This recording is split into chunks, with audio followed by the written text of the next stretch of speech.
मी बाहेर आल्यानंतर एक व्यक्तीची बाईट बघितली, त्याच्यामध्ये त्या म्हणतात आहे की मला माहित नव्हतं दिव्याचं बॅकग्राऊंड काय आहे. मला खरंच माहित नाही या शब्दांचा अर्थ काय होतो. तुम्ही मला सांगा, मलाही कळू द्या. त्याचं असं स्टेटमेंट आहे बिग बॉसला की आम्हाला माहित नाही दिव्याचं बॅकग्राऊंड काय. म्हणजे जो व्यक्ती एखाद्या व्यक्तीला तुझं करिअर बर्बाद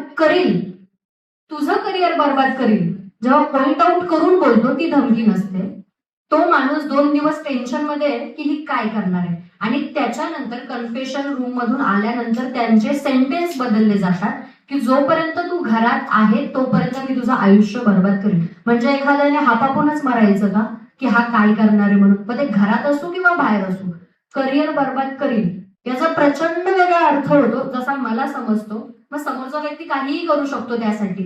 मग तुम्ही जेव्हा क्लॅरिफिकेशन देता 2 दिवसानंतर की माझं असं होतं की खेळामध्ये मी करिअर बर्बाद करणार किंवा काय करणार, ही धमकी वाटत नाहीये.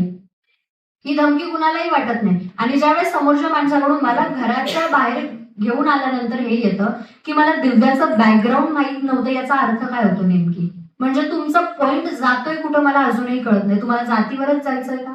मला महाराष्ट्राला हे सांगू इच्छित ही माझी जबाबदारी आहे. हे इथे बसलेल्यांची कुणाचीच जबाबदारी या शब्दांची, ही माझी जबाबदारी. जर तुम्हाला जातीवरच जायचंय तर आम्हाला तसं सांगून ठेवा, मग आम्ही जातीवरच जाऊ. खरंच सांगते, आम्ही वैतागलोय, अक्षरशः वैताग आला या गोष्टींचा की पेज उघडलं की नुसतीच जात दिसतीये, कुठं काही करायला गेलं की नुसतीच जात दिसतीये.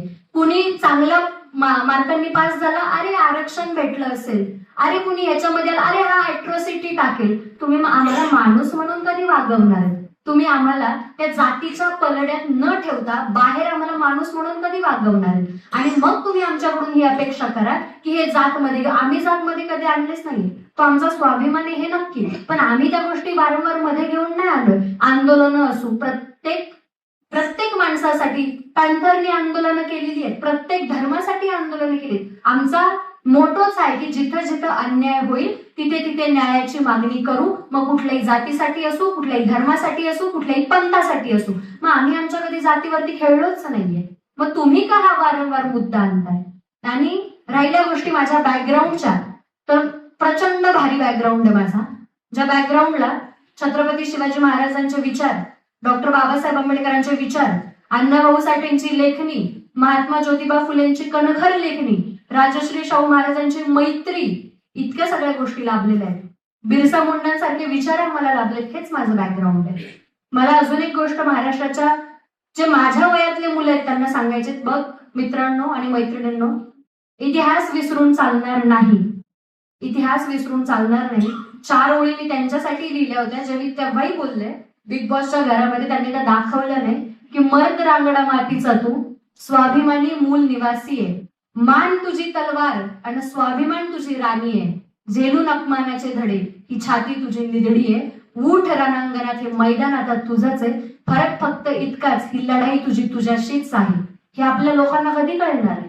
हे कधी आपण आपल्या युथला सांगणार आहे. त्यातली एखादी मुलगी जर येते तर त्याच्यातही तुम्ही माझ्यावरती एलिगेशन लावताय की मी तलवार घेऊन चालले. अरे तलवार माझ्यासाठी काय आहे, किंवा माझा जो ऐकणारा वर्ग आहे त्यांच्यासाठी काय.